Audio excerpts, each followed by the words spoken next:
इसरो का चंद्रयान-3 का रोवर प्रज्ञान और विक्रम लैंडर इस समय चांद की सतह पर गहरी नींद में सो गए हैं। रोवर प्रज्ञान और लैंडर विक्रम स्लीप मोड में चला गया है। इसरो के वैज्ञानिकों के मुताबिक चंद्रयान-3 ने अपना काम पूरा कर लिया है। चंद्रयान-3 ने उम्मीद से बेहतर परिणाम दिखाया है। विक्रम लैंडर को भारतीय समय के मुताबिक 8 बजे स्लीप मोड में भेज दिया गया है। वैज्ञानिकों ने बताया कि लैंडर रिसीवर को चालू रखा गया है और सोलर एनर्जी खत्म होने के बाद विक्रम लैंडर रोवर प्रज्ञान के बगल में स्लीप मोड में पहुंच गया है। अब हर किसी को 22 सितंबर को विक्रम और प्रज्ञान के फिर से एक्टिव होने की उम्मीद है। इसी बीच अमेरिका की अंतरिक्ष एजेंसी नासा ने चंद्रयान-3 को लेकर एक बड़ा खुलासा कर दिया है। नासा ने एक तस्वीर शेयर की है जिसको देखकर हर कोई हैरान है। ऐसा क्या था उस तस्वीर में और नासा ने क्या खुलासा कर दिया है, इस बारे में हम आपको आगे बताने वाले हैं।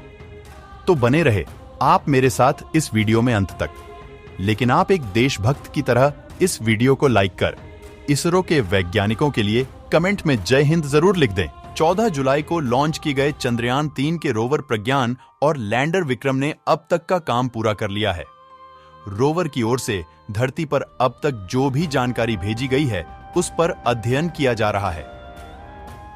बता दें कि रोवर प्रज्ञान ने ऑक्सीजन के साथ साथ चांद के दक्षिणी ध्रुव पर aluminium, iron, titanium, calcium, manganese, silicon और सल्फर का पता लगाया है। इस खोज के साथ ही भारत दुनिया का पहला देश है जिसने चांद के दक्षिणी ध्रुव पर ऑक्सीजन के सबूत दिए हैं। इसरो का अगला पड़ाव चांद के इस हिस्से में जीवन के सबूत खोजना है। भारत का चंद्रयान-3 चांद के दक्षिणी ध्रुव पर लैंड किया था। दक्षिणी ध्रुव चांद की वह जगह है जहां पर भारत से पहले किसी देश ने कदम नहीं रखा था। चंद्रयान-3 के दक्षिणी ध्रुव पर लैंड करने को लेकर अमेरिका की नासा अंतरिक्ष एजेंसी ने एक बड़ा खुलासा किया है। 6 सितंबर को अमेरिकी अंतरिक्ष एजेंसी नासा ने चंद्रमा की सतह पर चंद्रयान-3 के लैंडर विक्रम की एक तस्वीर जारी की है जिसे उसके चंद्र निगरानी कक्षीय ने खींचा है। चंद्रयान-3 के लैंडर को तस्वीर के मध्य में देखा जा सकता है और विक्रम के चारों तरफ चमक के साथ उसकी काली छाया को भी देखा जा सकता है। दोस्तों, जब से चंद्रयान-3 के दक्षिणी ध्रुव पर लैंड करने की खबर आई थी तब से अमेरिका का नासा उसे खोजने में लगा हुआ था। अंतरिक्ष में चांद की निगरानी के लिए भेजे गए अंतरिक्ष यानों की सहायता से अमेरिका चंद्रयान की एक झलक देखने के लिए बेताब हो रहा था। उसे विश्वास नहीं हो रहा था कि जिस दक्षिणी ध्रुव पर अमेरिका की खुद की उतरने की कभी हिम्मत नहीं हुई, वहां पर भारत अपना चंद्रयान कैसे सफलतापूर्वक लैंड करवा सकता है। नासा को तो इसरो का चंद्रयान महज एक कहानी लग रही थी, लेकिन 6 सितंबर को जैसे ही अमेरिका का अंतरिक्ष यान चांद के दक्षिणी ध्रुव के ऊपर से गुजरा तो उसमें लगे हाई रेजोल्यूशन कैमरों में नासा के वैज्ञानिकों को भारत के चंद्रयान-3 का विक्रम लैंडर खारा नजर आया। चांद के दक्षिणी ध्रुव पर भारत के विक्रम लैंडर को देख नासा हैरान रह गया। इसके बाद वह यह जानकारी जुटाने लगा कि दक्षिणी ध्रुव से कितनी दूरी पर लैंडर उतरा है। नासा ने अपनी रिपोर्ट में लिखा है कि इसरो के चंद्रयान-3 ने चांद की सतह पर 23 अगस्त 2023 को अपने कदम रखे थे। यह जगह चंद्रमा के दक्षिणी ध्रुव से करीब 600 किलोमीटर दूर है। इसके साथ ही नासा ने विक्रम लैंडर की एक तस्वीर भी शेयर की है जिसमें विक्रम लैंडर नजर आ रहा है।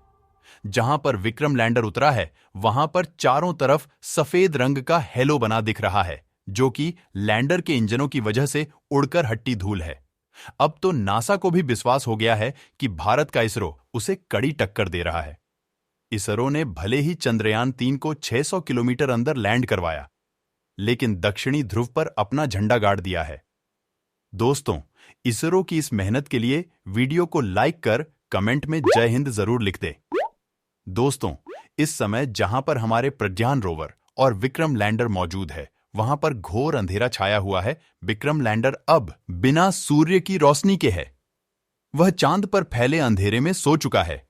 लैंडर और प्रज्ञान रोवर के सारे पेलोड बंद कर दिए गए हैं। सिर्फ लैंडर का रिसीवर ऑन है ताकि वह दोबारा से जगाया जा सके। अब चंद्रमा पर उस हिस्से में 14-15 दिन की रात है जहां पर विक्रम और प्रज्ञान है। अगर यह दोनों वहां के तापमान को बर्दाश्त कर ले गए तो शायद वापस सूरज के उगने पर एक्टिव हो जाए, लेकिन इसकी संभावना बेहद कम मानी जा रही है। वैसे क्या आपको पता है कि चंद्रमा पर मौजूद विक्रम लैंडर की धरती से दूरी कितनी है? विक्रम लैंडर धरती से करीब 3,71,841 किलोमीटर दूर मौजूद है। अब अगले 14-15 दिनों तक विक्रम लैंडर और प्रज्ञान रोवर के आसपास घनी रात और भयंकर ठंड होगी। तापमान -250 डिग्री सेल्सियस से और भी नीचे जा सकता है। ऐसे में विक्रम और रोवर के उपकरणों के साथ ही बैटरी के भी खराब होने का खतरा बना हुआ है।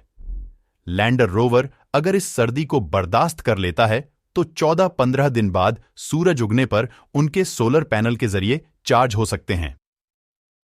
रोवर प्रज्ञान को चांद पर इसरो ने इस तरह पार्क किया है कि जैसे ही 22 सितंबर को सूरज की पहली किरण चांद पर पड़े तो रोवर की सोलर पैनल को भी सूरज की रोशनी मिल सके और वह दोबारा उठ सके।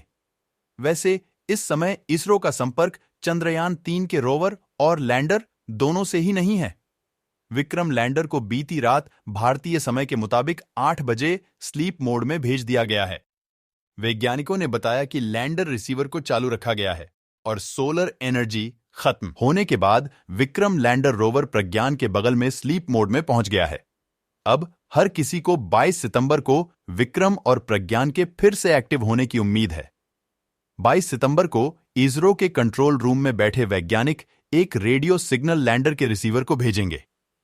अगर सब कुछ सही सलामत रहा तो विक्रम लैंडर का रिसीवर उस रेडियो सिग्नल को ग्रहण करके जाग जाएगा। लेकिन अगर रेडियो सिग्नल का जवाब वापस धरती पर नहीं आया तो यह मान लिया जाएगा कि चंद्रयान-3 के रोवर और लैंडर हमेशा के लिए चांद की सतह पर भारत के राजदूत बनकर रह गए हैं। दोस्तों, चांद पर 14 दिन आराम करने के बाद देखते हैं आखिर 22 सितंबर को क्या होता है। अगर एक बार लैंडर चल गया तो न जाने अगले कितने सालों तक यही सिलसिला चलता रहेगा और न जाने चांद के कितने रहस्य और उजागर होंगे। दोस्तों, आपकी दुआओं के बल पर ही चंद्रयान-3 ने 23 अगस्त को चांद की सतह पर सफल लैंडिंग की थी। अब एक बार फिर आप कमेंट बॉक्स में प्रार्थना करें कि जब चांद की सतह पर 22 सितंबर को सूर्य की रोशनी पड़े तो हमारा चंद्रयान-3 नींद से जाग जाए और फिर से काम करने लग जाए। इसरो के वैज्ञानिकों की मेहनत के लिए जय हिंद लिखना ना भूले। अभी तक अगर आपने इस वीडियो को लाइक नहीं किया है तो लाइक जरूर कर दें और यह जानकारी अपने दोस्तों के साथ भी शेयर कर दें। आज के इस वीडियो में बस इतना ही। मिलते हैं जल्दी अगले इंफॉर्मेटिव और चंद्रयान-3 के नए अपडेट के साथ। तब तक के लिए आप इस चैनल जीके अड्डा 24 को सब्सक्राइब कर बेल आइकन को भी दबा दें। वीडियो को अंत तक देखने के लिए आपका बहुत बहुत धन्यवाद।